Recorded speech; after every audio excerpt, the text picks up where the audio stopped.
Hi, this is Corey Wilkins. Hope you are doing well.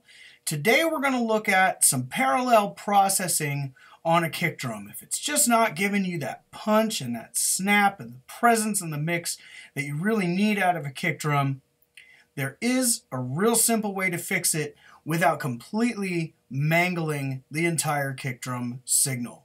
So we're going to have a look at a song that has a little bit of a bottom heavy, sort of flat kick drum sound, and we're going to see how we can liven that up a little bit and give it a little snap and a little bit of punch. You're watching Ears Only Audio.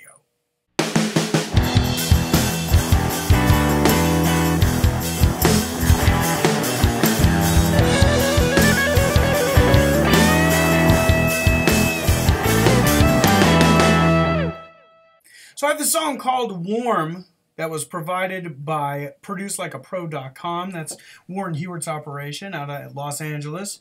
And he is kind enough to provide some multi-tracks that he's produced and recorded up at his studio to people who have signed up on his email list to mix.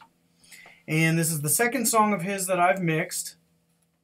And I found that the kick drum is just a little bottom heavy. It's a little one-dimensional, a little flat, not a lot of attack, and I've already got some cuts in the lower mid-range and some boosts in the top end and some compression going on, but this is the kick drum sound I'm getting. Wake up in the morning. Solo it up.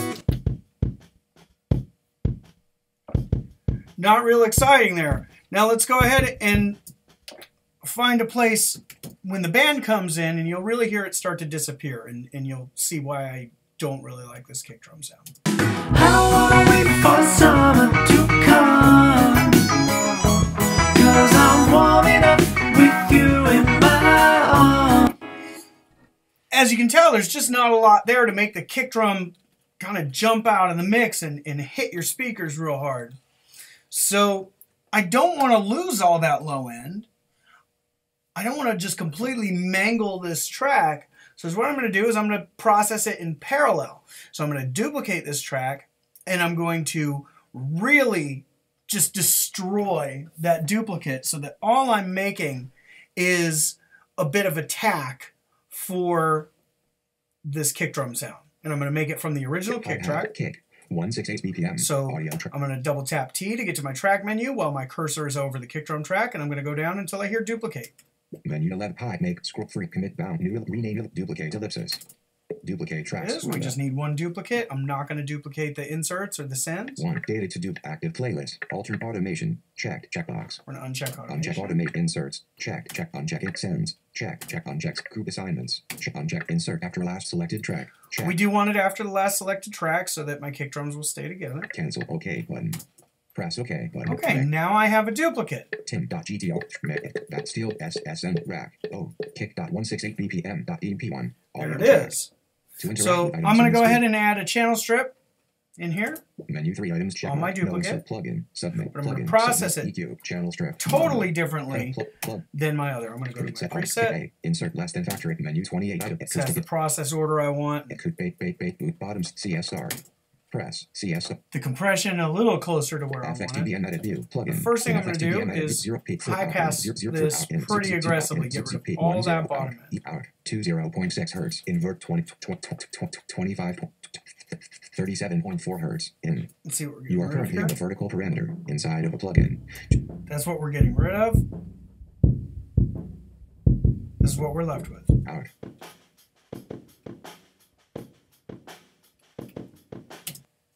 Out of vertical parameter. Okay, the next thing I want to do is go ahead and do 2 high-end boosts on this to really give this a point. Out 1 in out 2 in out E in 2.6 kilohertz EQ high mid frequency 0.50 narrow up the Q on the high mid a bit 2.17 out of 2.6 kilohertz. We're going to have this be that 5.2K that we're already boosting a couple dB. 5.2 kilohertz. Out of vertical out. EQ high mid listen in vertical in. You are currently on the vertical. So that's what we're going to be boosting. Out of vertical 5.2 kilohertz. 2.17 in the 1.69. Just out of vertical 0.0 dB. So I'm going to go ahead and play this and start boosting. Inverted 2.2222222.6 dB, 2.9 dB, 3.0 dB. Okay, that's starting to come Out of along. vertical param. 1.5 hour. Now we're going to go somewhere around 8 to 10K and boost again.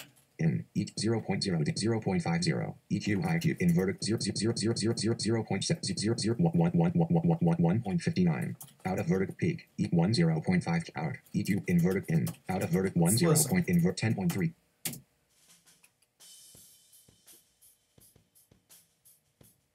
Not a whole lot there. 10.0 9.2 kilohertz not 8.5 8.0 kilohertz. Okay, this might be worth out of boosting. vertical peak EQ 1.0.0 1 peak 8 in EQ high inverted out of 8 peak 0.0 invertical. Okay, I'm going to hit play and I'm just going to start rolling this up. 2.5 dB 2.6 dB 3.1 3.3 dB 3.5 dB.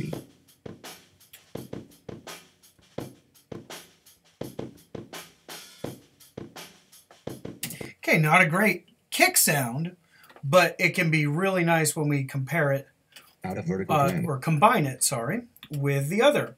Now let's go ahead and add some compression. 1 P 8 out 5 1 0 in high out 2 1 0 out low in 1 2 0.0 dB 2 4 1.0. I want to hit this pretty hard, so we're going to go ahead and go like 8 to 1 here.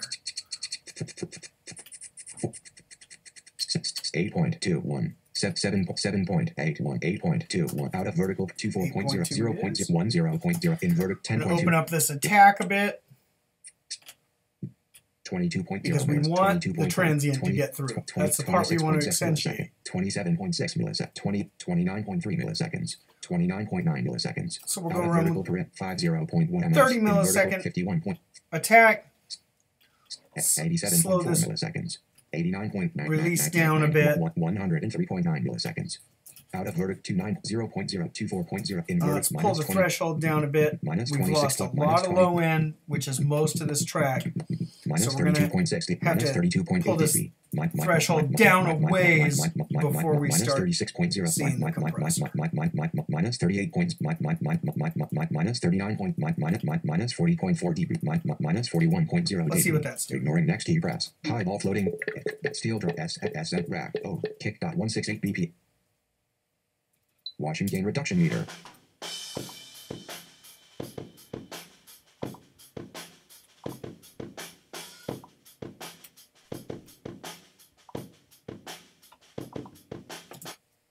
-1. Okay, we're getting a little bit of gain reduction, but I want Plugin. more. FXTBM edit view. Plugin. In FX 0 peak out in 0 out. So we'll go back to our compressor, and we're going to pull this threshold down just a little bit more so that more of the hits are 36.0 dB. CMP depth triggering the 103.29 0.0 dB. C4 1.0 dB. Invert minus 42.2 minus 43.8 minus 44.6 dB. As you can see, we're really pulling this threshold down, but the signal, since it's mostly just bottom end, we've carved out most of that. Steel drum. There's just not a lot of signal left. Oh, kick dot 168 BPM dot E. Washing gain reduction meter.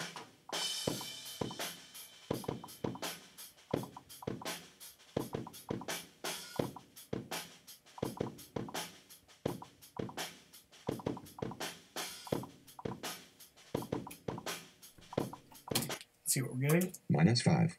Okay, we're getting 5 dB gain reduction. Now, we're not going to actually fully make up for this. Because, again, that's part of our shaping the envelope of this sound, is we're actually trying to just make that initial attack jump out and then have this fade back into the mix. To 9.9 ms, CM 10336.0.0 dB. So, in vertical parent 0.6. I'm going to just move this makeup gain until it sounds good.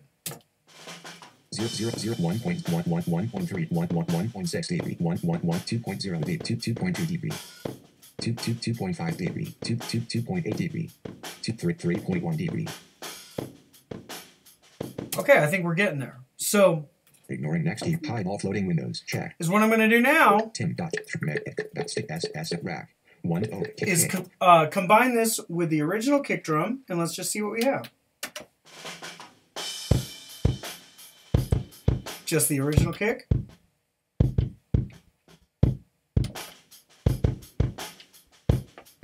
That's obviously too loud, but we're going to take both of these out of solo now. And I'm going to pull the volume of the duplicate down all the way. And I'm just going to start slowly moving that fader up until I feel like it's starting to cut through the mix a little bit. Wake up in the morning, Moving up my fader. jump right out of bed. Rain is out on Really window. adding something now. I'm going to go ahead and mute it so you hear it. Fall is here again. Put it back in. Darling, quit. Now let's see what it does in the chorus. Sounds like one of my delay plugins on one of my guitars went nuts. I don't wanna wait for summer to So with it in, I'm going to mute it now. 'cause I'm warming up with you. Kick drum kind of disappears. See when I put it back in. Some might say the cold is no fun, but I'm warming up. Yes, I'm warming up with you in my arms.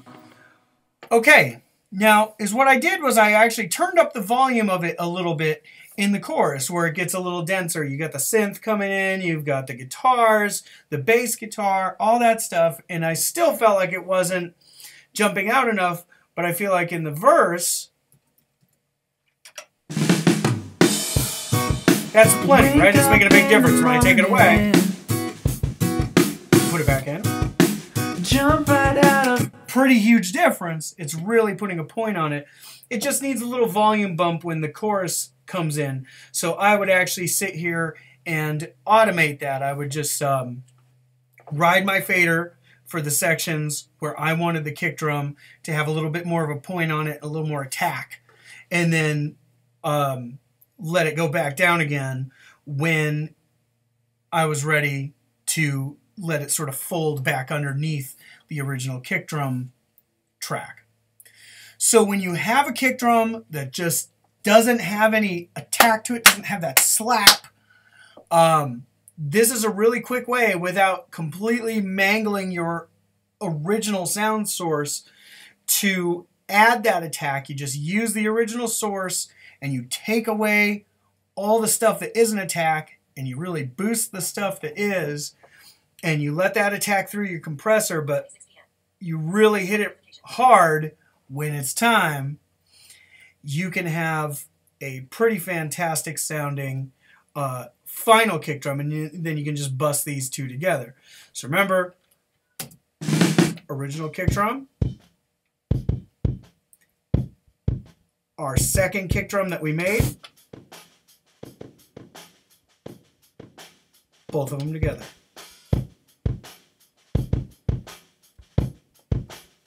Still not a great kick drum sound, but a hell of a lot better than what it was. So I hope this works for you. Let me know when you use this on your kick drum. Hope it works well. I'm Corey Wilkins. You're watching Ears Only Audio. I'll see you next time.